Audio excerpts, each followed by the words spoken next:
All right, let's dive in. Today, we're going to talk about something that makes a lot of people in tech break out in a cold sweat, the SOC2 audit. But forget all that mid-audit chaos. We're going to lay out a clear, simple playbook that'll put you right in control. You hear that phrase and your heart just stops, right? An auditor, or maybe even a huge customer, needs a piece of evidence from months ago, and they need it now. The pressure is officially on.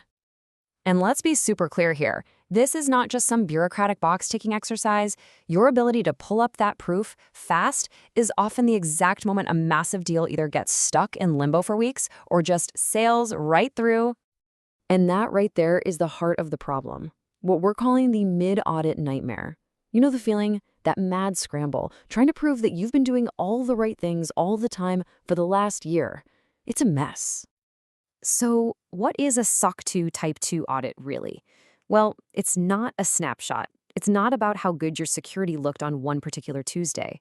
The auditors are there to verify that your controls have been working correctly over a long stretch of time. We're talking 3, 6, even 12 months. So, how in the world do you prove that? What's the one thing, the single piece of evidence that really shows you've had things under control this whole time? If you could only focus on one thing to get right, what would it be?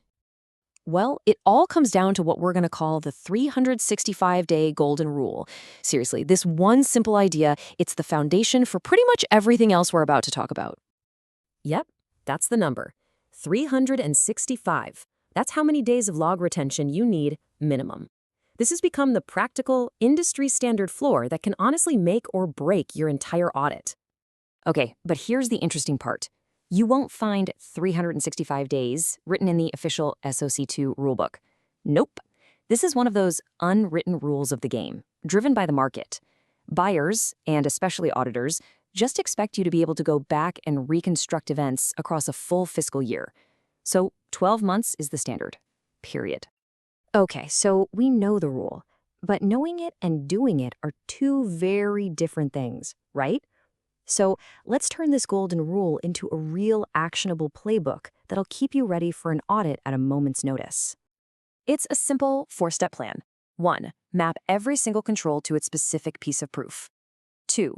Capture that proof with really clear boundaries. 3. Normalize it across all your different cloud providers. And 4. Package it up once so it's always ready to grab and go.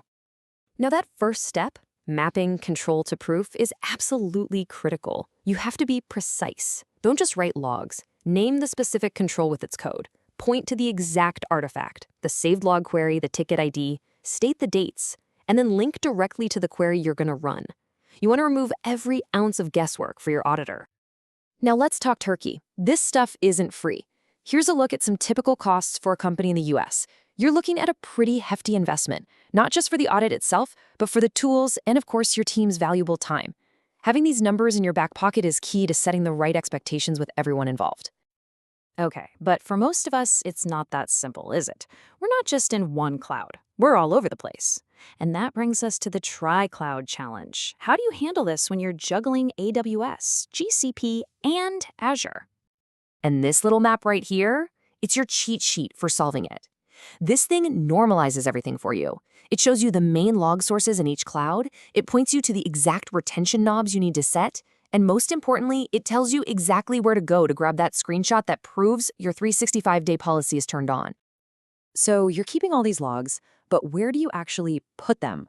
Well, it depends on what you need. If you've got a massive amount of data and just need cheap, deep storage for emergencies, basic buckets like S3 are your best friend. If you need to run queries fast to impress an auditor, a tool like BigQuery is perfect. And if you need the whole shebang, cross-cloud detection, dashboards, then a third-party SIEM is the way to go. All right, so we've gone deep into the how, but what's the real payoff here? Let's talk about why all this work is so worth it. This isn't just about passing a test. It's about what happens next. Picture this. It's a hot Friday afternoon in July. A huge customer is freaking out, swearing that your AI model has suddenly changed its tone. It looks like a human error, and the blame game is starting. And this isn't made up. This is a real story from the source.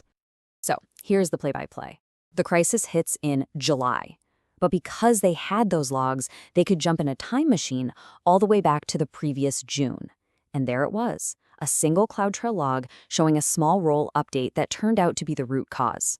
One screenshot from 13 months ago solved the mystery, fixed the problem, and restored the customer's trust all on the same day. And that's the real takeaway you see. The big win isn't some fancy PDF report you can frame on your wall. It's speed, it's momentum.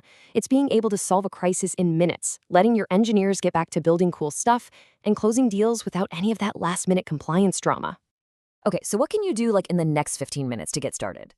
It's simple. First, go set that universal 365-day log retention policy on every cloud and take a screenshot of the setting. Second, grab those demo queries from that TriCloud Merrick and save them in your audit folder. And third, just whip up a simple template for common requests. That's it. You're already way ahead of the game. And that brings us full circle. The auditor walks in. Your biggest customer calls. They ask for last June's log. After today, are you going to panic? Or are you going to look them in the eye and say, sure, give me 1 second?